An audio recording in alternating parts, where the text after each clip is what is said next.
साथियों, स्वागत है एक बार फिर आपका अपने YouTube चैनल हिंदीवादी ज्ञान पर। साथियों, आल्हा उदल के वीर गाथा के इस सीरीज में कहानी चल रही है धनुआ तेली के विवाह की। धनुआ तेली के विवाह का यह भाग 3 है। पिछले भाग में आपने जाना कि उदल, धनुआ तेली, मकरंद, सूरज, बलक बुखारे के राजा अभिनंदन ये लोग राजा जोरा सिंह के कैद में थे, जिसे मलखान ने सुगिया जादूगरनी के मदद से आजाद करवा लिया और यह लोग जोरा सिंह के महल से रातों रात अपने तंबू में पहुंच जाते हैं। यहाँ पर आल्हा उदल को गले लगाते हैं और मलखान से कहते हैं, अब तो सब छूट गए हैं, अब हम यहाँ से वापस कन्नौज चलते हैं। हम जिस लिए आए थे वह काम तो हो गया। मेरी राय में यही उचित है कि अब हमें कन्नौज वापस लौट जाना चाहिए। साथियों, यहाँ तक की कहानी आपने पिछले भाग में जाना। जिस भाई ने यह कहानी नहीं देखी हो तो प्लेलिस्ट में जाकर देख सकते हैं। अब कहानी में आगे बढ़ें उससे पहले आपसे वही रिक्वेस्ट की, अगर आप हमारे चैनल पर पहली बार आए हैं तो चैनल को सब्सक्राइब करें, वीडियो को लाइक करें और ज्यादा से ज्यादा शेयर करें। अब आते हैं कहानी पर। साथियों, जब सभी वीर कैद से छूटकर वापस आ जाते हैं तब आल्हा ने कहा कि अब हमें वापस लौट जाना चाहिए, क्योंकि हम जिस लिए आए थे हमारा वह काम हो गया है। अब लड़ाई करके हम व्यर्थ में क्यों अपने सैनिकों को मरवाएं। आल्हा ने अपना फैसला सुना दिया। तब मलखान ने कहा कि भाई, हमने राजकुमारी कुसुमकली से धनुआ के विवाह करने का कसम लिया है। मैंने कुसुमकली से वादा किया है, अब भला मैं यह वादा कैसे तोड़ सकता हूँ। मेरी ही बातों पर भरोसा करके कुसुमकली ने अपने राज्य के सारे राज बताए और साथ ही अपने भाई का बख्तरबंद भी मुझे सौंप दिया। अब मैं कुसुमकली का भरोसा नहीं तोड़ सकता। तब तक उदल बोल पड़े कि भैया, मैंने भी कसम ली है धनुआ से कुसुमकली का विवाह कराने का, और यही कारण था कि हम लोग जोरा सिंह के कैद में फंस गए थे। तब आल्हा को पूरा मामला समझ में आ गया। मामले की नजाकत को देखते हुए आल्हा ने फैसला किया कि धनुआ तेली का विवाह अब जरूर होगा। फिर आल्हा ने कहा कि हमें पहले राजा जोरा सिंह को सूचित कर देना चाहिए। हो सकता है कि राजा जोरा सिंह बिना लड़े ही विवाह के लिए तैयार हो जाए। इस पर सबकी सहमति बन गई, परंतु अब बात यहाँ फंस गई कि वहां जाएगा कौन, क्योंकि यह सभी जानते थे कि जूनागढ़ में जादू का वार होता है। आखिरकार अंत में आखिरी निर्णय यह होता है कि धनुआ तेली के विवाह का शगुन लेकर रूपनवारी जाएगा। रूपनवारी ने कहा कि मैं जरूर जाऊंगा, परंतु इसके लिए मुझे उदल का बैदुल घोड़ा चाहिए। तब उदल ने अपना बैदुल घोड़ा रूपनवारी को दे दिया। अब रूपनवारी बिना देर किए बैदुल घोड़े पर सवार हुआ और धनुआ तेली के विवाह का शगुन लेकर निकल गया। उसी समय पृथ्वीराज चौहान ने भी अपने पुत्र सूरजमल के विवाह का शगुन लेकर घासी नाव को भेजा था। इधर से रूपनवारी जा रहा था तो उधर से घासी भी अपने घोड़े से आ रहा था। दोनों की मुलाकात रास्ते में हो जाती है। फिर दोनों में दुआ सलाम के बाद एक दूसरे से पूछते हैं कि कहाँ जा रहे हो। तब घासी ने बताया कि मैं पृथ्वीराज चौहान के पुत्र सूरजमल के विवाह का शगुन लेकर राजा जोरा सिंह के पास जा रहा हूँ। तब रूपनवारी ने भी कहा कि मैं भी धनुआ तेली के विवाह का शगुन लेकर राजा जोरा सिंह के पास ही जा रहा हूँ। राजा जोरा सिंह एक पुत्री का विवाह कितने लोगों के साथ करेगा। तब घासी ने कहा कि तुम जाओ या ना जाओ, विवाह तो पृथ्वीराज चौहान ही करेंगे अपने पुत्र का। साथियों, यहाँ पर एक गलती के लिए मैं आपसे माफी मांगना चाहता हूँ कि इसके पहले के भाग में मैंने सूरजमल के जगह पारस का नाम ले लिया था। अब आते हैं कहानी पर। घासी की बात सुनकर रूपनवारी ने कहा कि तुम अभी आल्हा उदल की ताकत को नहीं जानते। ये वीर इतने बलशाली हैं कि जहां जाते हैं वहां जीत इनको ही मिलती है। तुम्हारे पृथ्वीराज चौहान उनके सामने टिक ही नहीं पाएंगे। दोनों नाव एक दूसरे से बहस करने लगते हैं। बात बात में दोनों की बात बिगड़ जाती है और फिर दोनों की तलवारें खिंच गई और बीच रास्ते में ही दोनों एक दूसरे पर टूट पड़े। घासी ने अपना भाला रूपनवारी पर चला दिया, परंतु रूपनवारी सिर्फ नाव का ही काम नहीं करता था, वह एक बहुत अच्छा लड़ाका भी था। उसने घासी के वार को बचा लिया और फिर जैसे ही उसने घासी के वार को बचाया तुरंत अपना ढाल चलाकर घासी पर वार कर दिया ताकि घासी को ज्यादा चोट ना लगे। ढाल लहराता हुआ सीधा घासी नाव के घोड़े से जा टकराया। ढाल सीधा घोड़े के मस्तक पर जा लगा। ढाल का वार पड़ते ही घासी का घोड़ा बिगड़ गया और वहां से वापस अपने तंबू की तरफ भाग चला। उसके बाद रूपनवारी जोरा सिंह के महल के पास पहुंच गए। वहां पर खड़े दरबारी ने रूपनवारी को रोका और वहां आने का कारण पूछा। तब रूपनवारी ने कहा कि अंदर जाकर अपने राजा से कहो कि कन्नौज से धनुआ तेली के विवाह का शगुन लेकर लाखन राणा ने मुझे भेजा है। पहरेदार रूपनवारी को वहीं खड़ा करके राजमहल में चला गया। जब उसे आने में देर होने लगी तो रूपनवारी खुद ब खुद महल में प्रवेश कर गया। राजा का दरबार लगा था। पहुंचने के बाद उसने जोरा सिंह को प्रणाम किया और उनसे कहा कि मुझे धनुआ तेली के विवाह का शगुन देकर कन्नौज से लाखन राणा ने भेजा है। आप यह शगुन स्वीकार करें और मुझे मेरा नेक दें ताकि मैं भी अपने देश लौट जाऊं।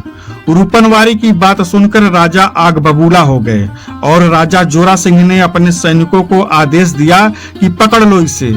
इसकी इतनी हिम्मत कैसे हो गई कि हमारे ही राज्य में आकर हमारे ही सामने हमारी ही पुत्री का एक तेली सामंत से विवाह करने को बोल रहा है। पकड़ लो इसे। रूपनवारी तो पहले से ही तैयार था। उसे पता था कि तलवार कभी भी निकालना पड़ सकता है। फिर क्या था, राजा की सैनिक टुकड़ी रूपनवारी पर टूट पड़े, परंतु रूपनवारी ने जमकर तलवारबाजी की जिससे राजा के सैनिकों के पांव उखड़ गए। तब राज दरबार में बैठे कई सामंत एक साथ रूपनवारी पर टूट पड़े, लेकिन रूपनवारी भी कम नहीं था। उसने सबके दांत खट्टे कर दिए। उसने अपनी ढाल चलाकर एक ऐसा वार किया कि राजा के मंत्री का पुत्र घायल होकर वहीं पर गिर पड़ा। तब जब राजा जोरा सिंह ने देखा कि एक मामूली सा नाव आकर हमारे राजमहल में सभी को चुनौती दे रहा है तो राजा आग बबूला हो गए। उसने तुरंत जादू चलाया जिससे बैदुल घोड़े पर बैठे बैठे ही धनुआ तेली बंदर बन गया। बैदुल घोड़े ने देखा कि उसका साथी बंदर बन गया है तो वह तुरंत वापस मुड़ गया और सीधा अपनी लश्कर की तरफ भाग निकला। कुछ ही समय में जब रूपनवारी को लेकर बैदुल घोड़ा लश्कर में पहुंचा तो सभी हैरान हो गए कि यह कैसे हो गया। परंतु तभी वहां पर सुगिया जादूगरनी आई। उसने रूपनवारी को पहचान लिया और फिर अपनी जादू विद्या से उसने उसे उसका असली रूप दिया। जब रूपनवारी अपने असली रूप में आया तो उसने जाने से लेकर वापस आने तक की सारी कहानी आल्हा को बता दी और कहा कि मैंने आपका संदेश राजा जोरा सिंह तक पहुंचा दिया है। अब आपको जो करना है वह करें। और उसने यह भी बता दिया कि पृथ्वीराज चौहान के पुत्र सूरजमल के विवाह का भी शगुन लेकर घासी नाऊ आया हुआ था, परंतु उसे मैंने भगा दिया। तब आल्हा ने कहा कि आने दो, अब तो धनुआ तेली का विवाह राजा जोरा सिंह की पुत्री कुसुम कली से जरूर होगा। उदल, आल्हा, लाखन, धनुआ तेली, मलखान, सूरज, मकरंद, बलक बुखारे के राजा अभिनंदन के साथ कन्नौज के सभी वीर युद्ध के लिए तैयार हो गए और अपनी पलटन का रुख राजा जोरा सिंह के महल की तरफ कर दिया। बहुत जल्द ही सभी राजा जोरा सिंह के किले तक पहुंच गए। मारू बाजा बजवा दिया गया। अब तो जोरा सिंह के महल में हड़कंप मच गया। उसने भी अपने सैनिकों को तैयार होने के आदेश दे दिए तो उसके भी सैनिक तैयार हो गए। तलवारें चमकने लगी। दोनों तरफ के वीर आमने सामने आ गए। पृथ्वीराज चौहान की सेना भी जोरा सिंह के तरफ से लड़ने को तैयार थी। पहला डंका बजते ही सभी सैनिक तैयार हो गए। दूसरा डंका बजा तो सबने अपने हथियारों को हाथ में ले लिया और तीसरा डंका बजते ही सैनिक एक दूसरे पर टूट पड़े। लड़ाई शुरू हो गई। जैसे जैसे समय बीतता गया लड़ाई विकराल होती गई। पैदल सैनिक पैदल से लड़ रहे थे, घुड़सवार घुड़सवार से लड़ रहे थे, हाथी सवार भी अपनी जिंदगी की आखिरी लड़ाई लड़ रहे थे। मार मार के आवाज से पूरा जूनागढ़ का मैदान गूंज रहा था। राजा जोरा सिंह के दोनों पुत्र भयंकर लड़ाई लड़ रहे थे। तलवारों की खटखटाने की आवाज मीलों दूर जा रही थी। सैनिकों की लाशों से मैदान पट गया। कायर सैनिक युद्ध भूमि छोड़कर भाग रहे थे और जो साहसी सूरवीर थे वह लोग अपने जीवन की आखिरी लड़ाई लड़ रहे थे। परंतु कुछ समय के बाद कन्नौज की सेना राजा जोरा सिंह के सैनिकों पर भारी पड़ने लगे। जब जोरा सिंह की सेना पीछे हटने लगी तो मामा माहिल ने सोचा कि अगर जोरा सिंह युद्ध हार गया तो आल्हा, उदल, धनुआ तेली का विवाह कुसुम कली से जरूर करेंगे, जिसके बाद एक बार फिर बनाफरों की कीर्ति बढ़ जाएगी। इसलिए मामा माहिल ने एक चाल चली। मामा माहिल तुरंत रानी के पास गए और रानी से कहा कि रानी, आप मंडप लगवाओ। मैं अभी तुरंत जाकर पृथ्वीराज चौहान और उसके पुत्र सूरजमल को बुला कर लाता हूँ। जब तक युद्ध चल रहा है इधर विवाह भी संपन्न हो जाएगा। रानी ने मंडप लगवाना शुरू कर दिया और इधर मामा माहिल पृथ्वीराज चौहान के पुत्र सूरजमल को लेकर आ गया और विवाह की तैयारी शुरू हो गई। परंतु इसकी खबर लाखन राणा को मिल गई। जैसे ही लाखन राणा को पता चला कि कुसुमकली का विवाह चोरी छुपे महल में हो रहा है, तो उसने तुरंत मलखान से कहा कि तुम धनुआ तेली को लेकर जल्दी से महल में प्रवेश करो, वहां पर कुसुमकली का विवाह जबरदस्ती की जा रही है। लाखन की बात सुनकर मलखान भयंकर मारकाट मचाता हुआ महल में घुसने का प्रयास करने लगा। अब तो लाखन के सामने जो भी आता मारा जाता। उसकी मारकाट को देखकर महल के दरवाजे पर जितने भी सैनिक लड़ाई कर रहे थे वह भागने लगे। जब यह खबर उदल को मिला तो उदल ने भी महल के मुख्य द्वार की तरफ अपने घोड़े को घुमा दिया। अब लड़ाई विकराल हो गई। जिधर से उदल निकलता वहां भगदड़ मच जाता था। अपने बैदुल घोड़े पर सवार उदल भयंकर मारकाट मचाता हुआ महल के दरवाजे की तरफ बढ़ रहा था। तभी उदल के सामने राजा जोरा सिंह का बड़ा बेटा अपने हाथी पर सवार होकर आ गया। उसने उदल को ललकार दी और कहा कि उदल, खुद को सूरवीर कहते हो और काम चोरी का करवाते हो। मेरे महल से मेरे बख्तरबंद की चोरी करवाया तुम लोगों ने, तो क्या सोचा कि बिना बख्तरबंद के मैं नहीं लड़ सकता? लड़ने के लिए शरीर पर बख्तरबंद की नहीं, सीने में आग होनी चाहिए। अब तक तुमने जितनी भी लड़ाइयां लड़ी होंगी वह कमजोरों से लड़ी होगी। आज तुम्हें युद्ध का असली मतलब समझ में आएगा। तब उदल ने कहा कि ठीक है, आज तुम भी अपने मन की कर लो। इतना कहते ही जूनागढ़ के राजकुमार ने अपना भाला चला दिया, परंतु उदल ने इस वार को बचा लिया। फिर उदल ने ढाल चलाकर वार किया जो राजकुमार के सीने पर जा लगा और वह लड़खड़ाकर जमीन पर गिर पड़ा। फिर उदल ने बड़ी फुर्ती से घोड़े से कूदकर उसे बंदी बना लिया। जोरा सिंह के सैनिकों का नेतृत्व ढंग से नहीं हो पा रहा था। राजा जोरा सिंह महल में थे जबकि पृथ्वीराज चौहान अपने तंबू में थे, जिस वजह से कन्नौज के सूरवीर बहुत जल्द महल में प्रवेश कर गए। जब ये लोग महल के उस जगह पर पहुंचे जहां पर मंडप लगाया हुआ था, मलखान ने सूरजमल को थोड़ी कोशिश करके पकड़ लिया और वहीं बांध दिया। अब राजा जोरा सिंह का पुत्र और पृथ्वीराज का पुत्र सूरजमल दोनों को कन्नौज के वीरों ने कैद कर लिया था और राजा से कहा कि शांति से धनुआ और कुसुमकली का विवाह हो जाने दो, फिर इन्हें छोड़ दूंगा, नहीं तो इनका सर काट लिया जाएगा। और फिर धनुआ तेली और कुसुमकली का विवाह शुरू हो गया। महल के बाहर आल्हा, मकरंद, सूरज और बलख बुखारे के राजा अभिनंदन मोर्चा संभाले हुए थे और महल के मुख्य द्वार पर डटे रहे। इधर महल के अंदर विवाह के फेरे शुरू हो गए। पहला फेरा, दूसरा फेरा, तीसरा फेरा पूरा हुआ।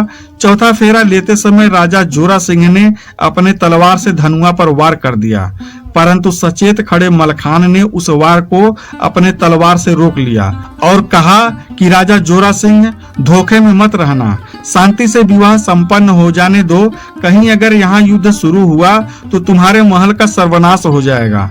राजा जोरा सिंह समझ गए कि अब शांति से विवाह पूरा होने देने में ही भलाई है। फिर फेरा शुरू हुआ।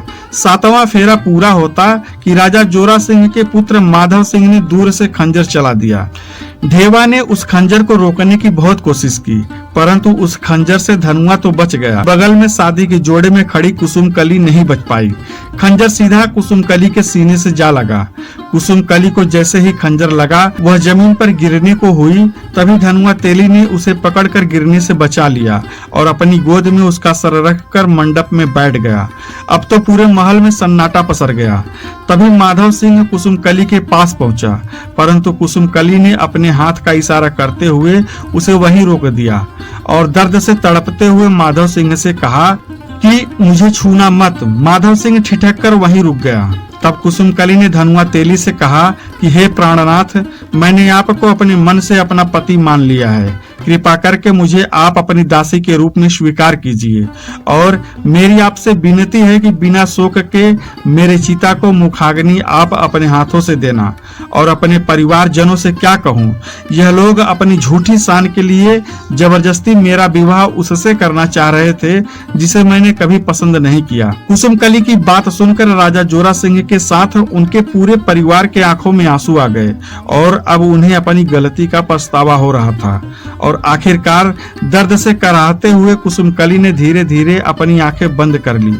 फिर धनुआ तेली ने कुसुमकली के मृत शरीर को अपने हाथ में लिया और कन्नौज के वीरों के साथ महल के बाहर आ गया। कुसुमकली के मौत का समाचार जैसे ही फैला, लड़ाई रुक गई, सभी शोक में डूब गए। तो इस तरह से धनुआ का विवाह होते होते रह गया। साथियों, यहाँ धनुआ तेली के विवाह की कहानी खत्म होती है। वीडियो पसंद आई हो तो लाइक करें, चैनल को सब्सक्राइब करें और बेल आइकन दबाना ना भूलें। अपनी राय कमेंट बॉक्स में जरूर बताएं। मिलते हैं अगले वीडियो में, तब तक के लिए नमस्ते, जय हिंद।